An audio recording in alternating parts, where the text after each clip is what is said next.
का जो इनकम है, एक दिन का बोल रहे हैं, एक दिन का, उसमें एक दिन के इनकम में 75 लाख, कितना, 75 लाख मनरेगा के मजदूरों को वेतन दिया जा सकता है।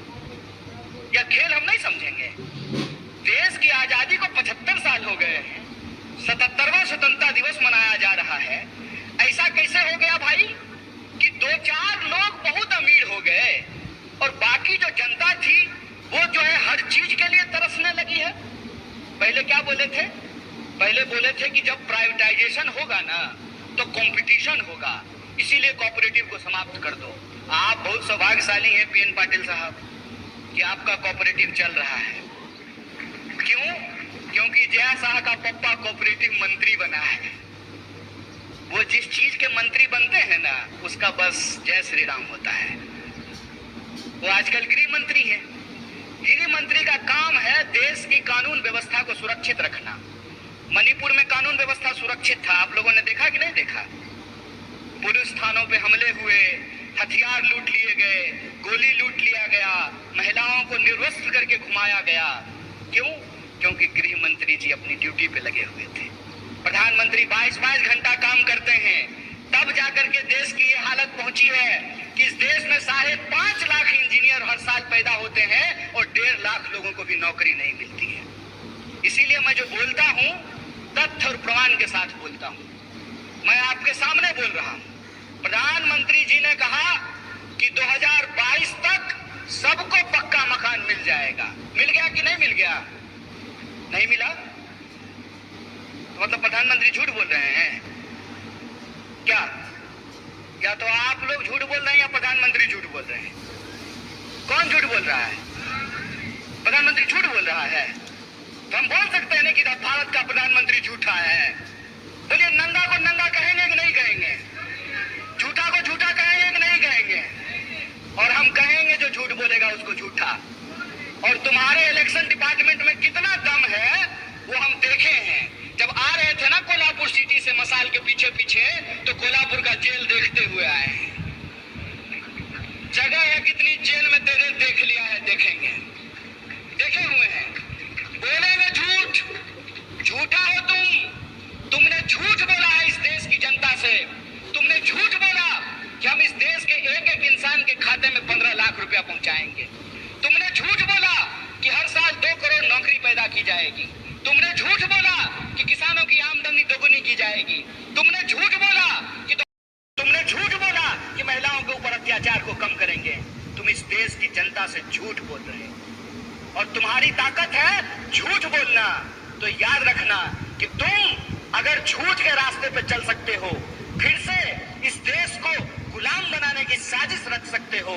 जिन अंग्रेजों की चापलूसी करते थे, आज उन्हीं दोस्तों के साथ खड़ा होकर के अगर उस देश में तुम कंपनी राज लाना चाहते हो तो तुमको बता देना चाहते हैं कि हम भी महात्मा गांधी के राह पे चलने वाले लोग हैं। तुम्हारे झूठ का मुकाबला सच से करेंगे और तुम्हारे झूठ को हराएंगे।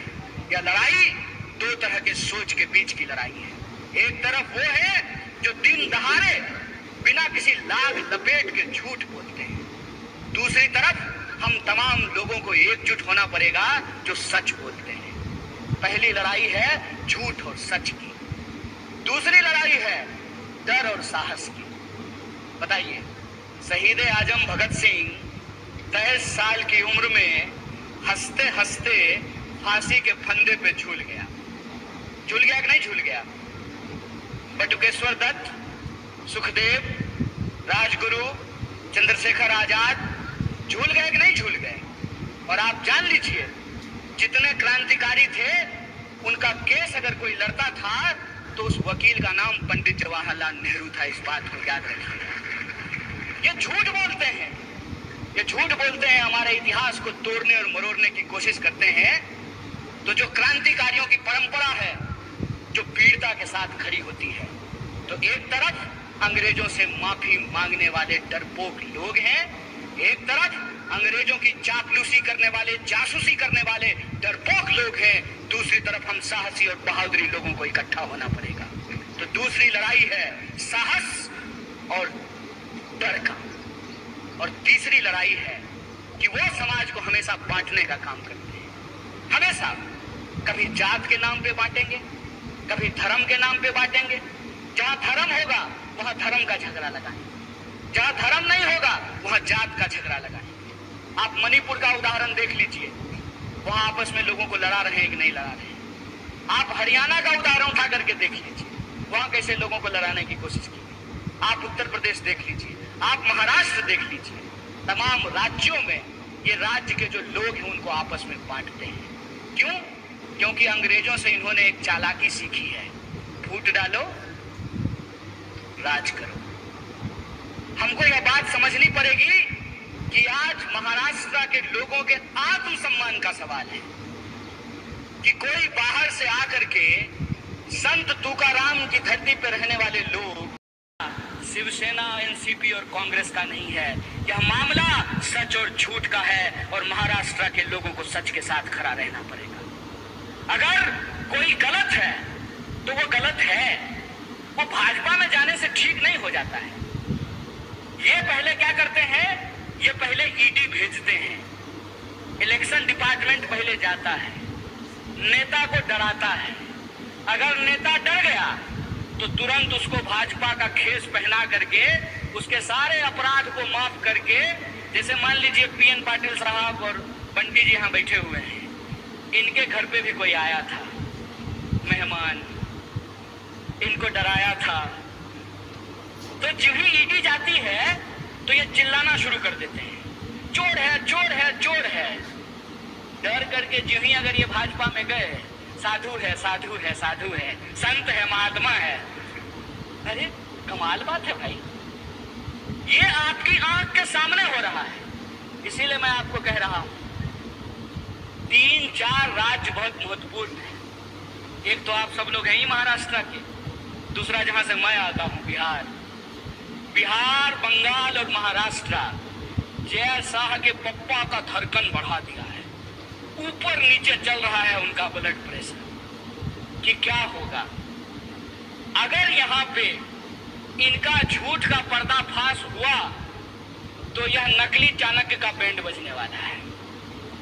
इसीलिए मैं आपको कह रहा हूं कि यह मामला महाविकास आघाड़ी का नहीं है, यह मामला महाराष्ट्र के आम लोगों के आत्मसम्मान का है कि आप किसी को चुन करके, किसी पार्टी का प्रतिनिधि बना करके आप भेजते हैं अपना प्रतिनिधित्व करने के लिए विधानसभा या विधान परिषद या संसद में।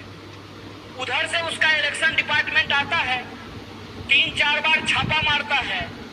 नेताजी अगर डर गए तो भाजपा ही हो लिए, अगर नहीं डरे तो कांग्रेस में रहे। तो आपको यह तय करना पड़ेगा कि इसका मुकाबला किसको करना है। इसका मुकाबला दल को करना है कि इसका मुकाबला देश को करना है, इसका फैसला आपको लेना है।